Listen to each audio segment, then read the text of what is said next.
In this video, I'm going to show you why opposite color bishops is usually a draw and how you can spot this in the middle game if you're down material and how to bail out and get a draw in a tough spot. Anyway, let's dive in and check it out.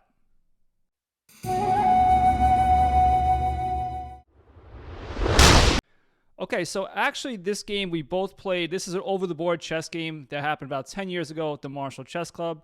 I went over this with the computer. Actually, the review says we are about 97.5 accuracy and 97.7 accuracy. So a very accurate game on both players. My opponent was a national master. And I had the white pieces here.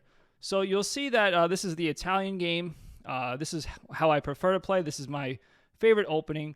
And I go for the bishop to get the bishop pair. Now, my opponent should have played a6 like I played a3 to hide the bishop. And now he cannot avoid the exchange of bishop for knight. So I got a slight advantage there, but he's totally fine. Here he pins my knight. Again, I'm not castled, so it's not a big deal. I should play bishop e3 here. If it was me now, I would. And me 10 years ago also did, so that's good. So I play c3. Unnecessary, but I just wanted to stop the knight coming in. The bishop already does that.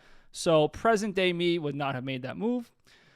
We have an exchange here, and I'm not going to go over too much in the middle game. We're going to go over how my opponent transitions. I was actually wound up being up material, and he spotted the fact that it was an opposite color bishop game, and he was able to get a draw out of this game.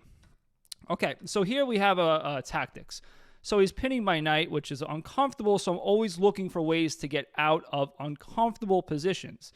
So here I saw that if I take here, I'm attacking the queen, and also the bishop is undefended. So if he takes my knight, what would happen is I would take his bishop. If he takes this, I take this.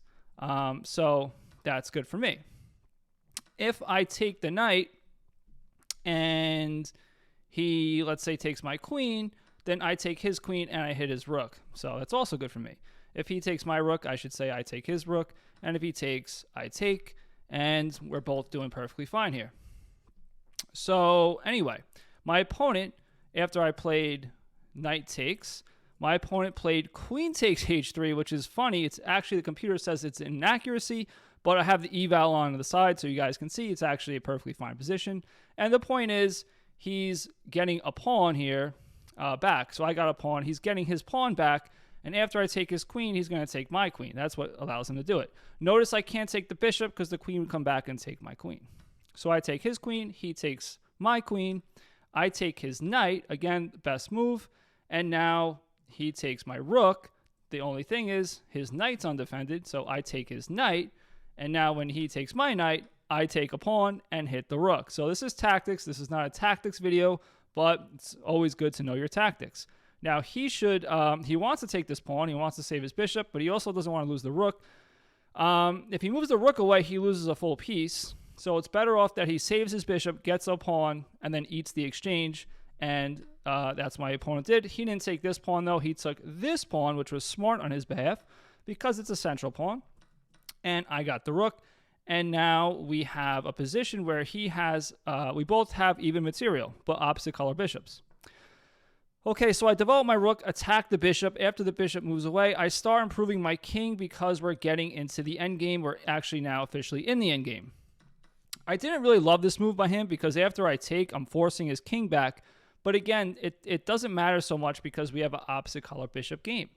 And now here, after I take the bishop, attack the bishop and improve my king, you can argue I'm outplaying my opponent, but it doesn't matter because it's an opposite color bishop game. And even though I wound up, you'll see in a few moves, I wound up getting material.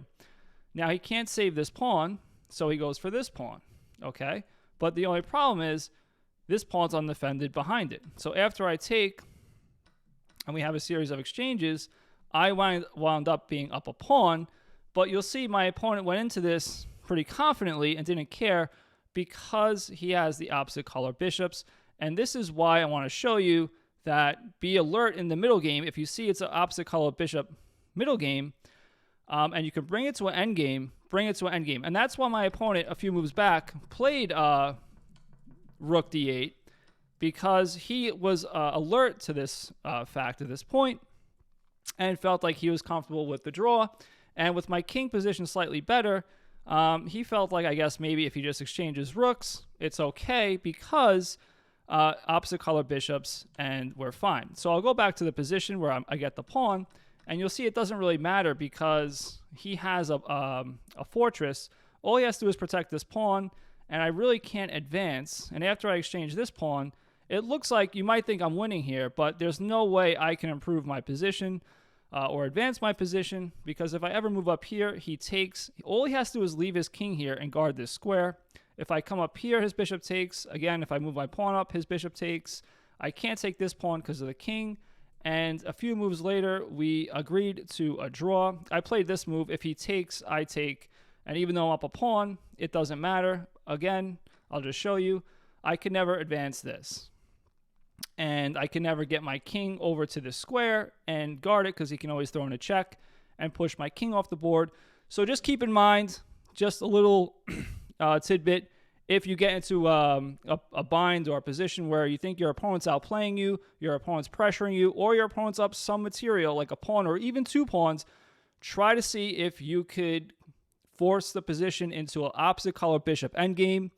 It most of the time leads to a draw if you can get a fortress, if you can control the squares, the squares that your bishop, the bishop that you have, right? If you have a light square bishop, if you can control the light squares, you can build a fortress and draw the game. It's just one little trick that will get you, save you some games. Anyway, if you like this video, please subscribe. I have a lot more content out there and more content to come. And if you like this video, check out this video. This is also helpful. Anyway, get out there, go play some chess.